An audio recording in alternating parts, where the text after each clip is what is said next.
You're out late in places. Wherever you go, they will follow. Standing in line, waiting in line to see you, to see you.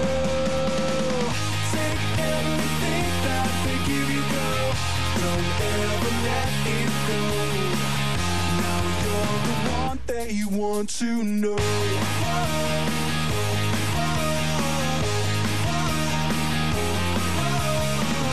Magnetic, athletic, they all wanna have your genetics, your skin tone, your wardrobe, their number inside your cell phone. Calling you up, holding the line to hear you, to hear you.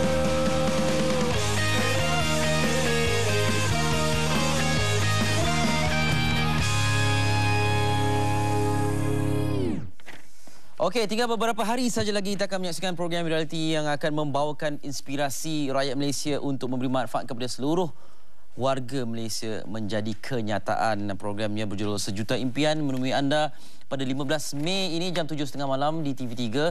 Dan kalau beberapa hari sebelum ini kita tampilkan penerbit dan juga hos, hari ini kita bawakan 2 orang juri yang terbabit dalam memberikan approval ataupun reject proposal ataupun projek yang diketengahkan dalam program Sejuta Impian. Saya perkenalkan seorang demi seorang. Di hujung sana ialah Roshan Thiran. Selamat pagi, apa khabar? Selamat pagi. The CEO Leadernomics. Leadernomics, yeah. Itu sesuatu perkataan yang susah sikit lah. Yang susah nak sebut tapi mempunyai erti yang besar. Erti yang besar. Ya, betul. Extreme leadership. Yes. It's a pretty much new concept. It's leadership lah. But leadership is learned when you're young, not just when you're old. And so what we do is we try to bring the education of leadership all the way down to the grassroots. At 10 years old, 12 years old, 13 years old, help kids understand what leadership really is. Apa ni, sifat kepimpinan tu dipupuk daripada sejak kecil lagi ya. Betul. Dan di sebelah Roshan ialah Yulin. Yes. Boss Clutched. Boss for my own shoe label and my bag label, yes. Yeah, so Clutch your bag label. Yes. And Shoes is my shoe label. Oh. So I've been in the business for a bit. Yeah, so I'm coming from an entrepreneurial angle, purely non-giving back to society. Hence the reason why I'm doing this, because you get so caught up being an entrepreneur sometimes. Being so focused in the business and generating your profits and whatnot, and you kind of tend to forget everything else around you. So I think when I was approached for Sejuta Impian, it was quite an exciting thing to do, because it was actually coming back and giving back to society to a certain level, which was what actually something that we've been wanting to do for a while. So I think I definitely jumped at the chance to do that. Great. Yeah. And apart from you, Roshan and Yulin, Norman Abdul Halim. That's right. From Norman from KRU. Yeah, our famous celebrity judge. And in each episode there's going to be different guests. Yeah, setiap minggu ada Ningba Izura, Hannah Tan, banyak lagi lah. 92 proposal diketengahkan kepada juri. Yes. Okay. Finalists lah out of what thousands and thousands of people from around Malaysia basically proposed their proposals. They came to the audition line. And I think the producers and the team basically went through and shortlisted 92. So we had to go through 92 proposals throughout the 20 episodes. 20 episodes. Yes, 20 episodes. That's right. So interesting, as in we got a range of applicants, all the way from NGOs to do with orphan care and creating local industries for the poor, all the way to people that are looking to form ecotourisms in rural parts of Sabah. So we had people a whole who bang even of people, and it's very interesting, because I think the most inspiring thing about this whole thing was the fact that you had people who had good hearts. They wanted to impact the society. So in all forms. And that is very heartwarming and inspiring, because here you have so many Malaysians. I mean, so many Malaysians wanting to do good for society, and that's really the intent of Sejuta Impian. And then so many Malaysians wanting to do good, but a lot of us Malaysians don't see that. I think there's a big disconnect. There are lots of people being very selfless out there, and this show, I guess, highlights all the good deeds that actually a lot of Malaysians are out there, and hopefully a lot of us would start giving back too. I think it's very inspiring. Okay, as the members of the jury, those who are responsible to whether approve or to reject the applications, do you find it challenging? Because maybe you may differ Yes, we have differ. We do. I think like, for instance, like one of the contestants, I think I came from a very entrepreneurial angle. I think it comes to, at the end of the day, boils down to your business plan, your numbers. Does it make sense? Are we just wasting money giving you something that you're never going to even be able to sustain? It's going to be 20,000 done in 1 week, and then what's the impact? With boys, where I guess took a slightly more soft angle. So really? I guess I was I thought it's supposed to be the other way around. I don't know. Well, I think we differ. You know, all of us are tough in some points of in some areas, and we all have hot buttons. You know, where you know sesuatu yang tidak, you know, not so exciting for us or not so interesting. But for me personally, we took different angles. But for me personally, I look at the social impact. You know, what is the social impact of this? So if you come there and say, saya nak dana ini untuk memperbaiki diri sendiri, untuk saya sendiri, untuk memajukan bisnes saya, then in my works doesn't make sense, because here is something we're giving you money to help society, but you're helping yourself. But if saya nak gunakan dana ini untuk memperbaiki saya supaya saya boleh menjadikan masyarakat awam lebih baik, makes sense, you know. So and then I think Yulin took a little more entrepreneurial angle. Does this make sense, you know, in a business sense? Because I think giving back is one angle, sustainability is another. We don't want that project to just be a one-off. Exactly, a great idea, and then but was not thought about properly. I think when it's not thought about properly, and we as judges really do try to help them along their presentation to convince us, and if by the end of that half an hour, if you can't, then evidently you're not ready. And you got to be a little bit harsh. I think I'm sorry. Norman took also a slightly different angle, but you know what was interesting is banyak orang yang datang, saya nak buat movie lah, saya nak buat jadi penyanyi lah, ni lah. So banyak yang datang untuk merealisasikan. You know, their dream is very much more creative.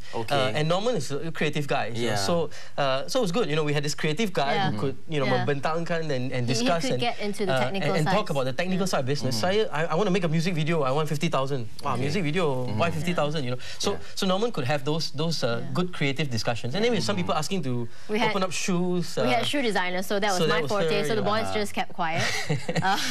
So were you having fun at that time? Or? I was like, well, I think because it's something so close to my heart. I'm so passionate about fashion, shoes and handbags and whatnot. But at the end of the day, it's not a frivolous business. A business is a business. You set up a business to make money. Of course, with sejuta impian, how is this going to give back? So are you reaching out to orang kurang upaya who's going to help you in your industry? Or mothers or single mothers, or you know, something that really helps society in some way or form. And that's the extent and the intent of sejuta impian. Because I bet it's going to be it was very challenging, because bila kita mengetengahkan sesuatu, sometimes the project is so interesting, but the spillover, the output, the outcome, and the sustainability is questionable. It's then that's quite sad. But I think we try to be as encouraging as we can to help give them advice, to guide them the right path. So perhaps maybe they improve their business plan and their idea. And it's not difficult to get danas from many other places, various forms, so some people, as long as you have a proper proposal. Exactly, and some people come there and ask for dana untuk sesuatu, tetapi ada banyak lagi cara yang lebih you know, there's different ways to get it, and sejuta impian is about societal change, about driving societal impact. So you know, you datang sini, saya nak dana untuk ini, untuk itu, tapi you know, that's not logical. I mean, there's other channels, there's Cradle, there's MDEC, there's banyak lagi, you know, banyak lagi tempat bila dana boleh didapatkan lah. You know? Tapi yang ini memang lain dan perlu memberi manfaat kepada banyak pihak, kepada orang ramai khususnya. Okey, saya nak tanya tentang karakter. Sebut tentang juri program reality. We'll think of Simon Cowell, Paula Abdul, Jennifer Lopez. So what is Yulin like? Jennifer Lopez. Okay, maybe Roshan can speak about Yulin. I think he's the Randy Jackson. Randy Jackson. He's definitely the Randy Jackson on the fans.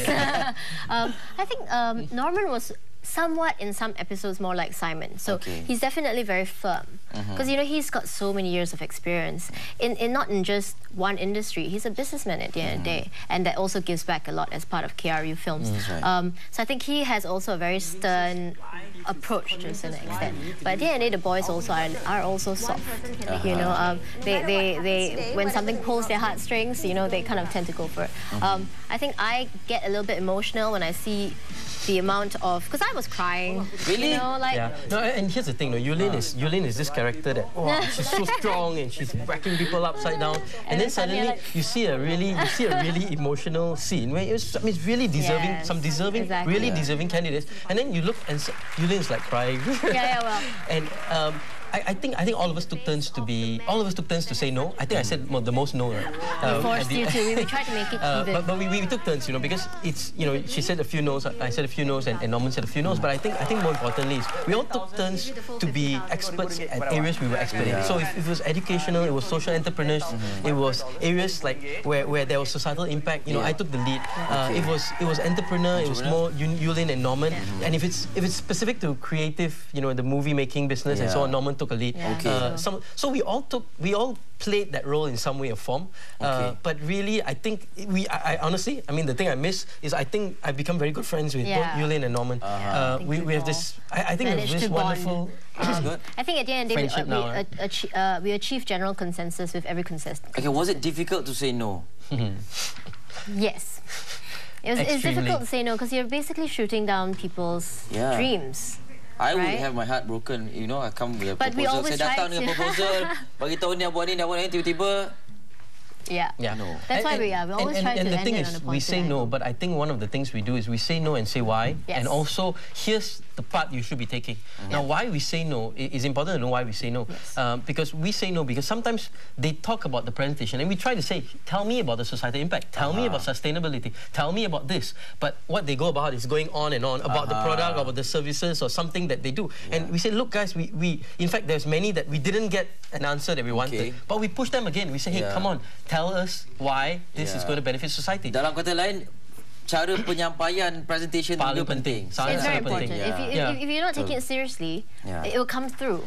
You're taking it seriously, you have practiced, you have thought about all the angles of how to present, how do you touch the hearts of the judges, but how do you also make sure that it's a sustainable, a strong proposal. I think it had to be all round. Kadang-kala I think cara penyampaian mungkin banyak orang Malaysia kurang faham tentang macam mana message patut disampaikan. Sebab message sebab kamu ada 3-4 minit, 5 minit maksimum. Okay, dalam 5 minit macam mana nak bentangkan idea dengan keseluruhan dengan menyampaikan message yang kami nak mendengar. Sebab ini program reality tentang bagaimana impact kepada society dan kesan kepada masyarakat. So kamu mesti menyampaikan dalam masa 5 minit tapi kita putar-putar sini sana. Itulah cabarannya menjadi juri, nak dengar apa yang sebenarnya nak disampaikan oleh para peserta dan kemudiannya menilai kembali dan membuat keputusan apapun.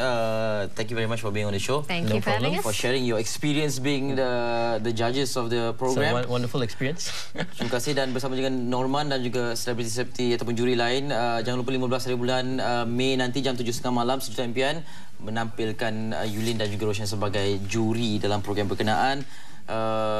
But you had fun. Yeah, of course. So watch it. I think we had very colourful contestants. Colourful jury as well. And great ideas. Yulin dan Roshan Thiran, terima kasih sekali lagi sudah bersama kami. Kita nak berehat seketika. Selepas ini Nurul Syuhada akan bersama dengan tetamu kita bercakap tentang Karnival Pelancongan Belia 2011. Lepas ini di MHI.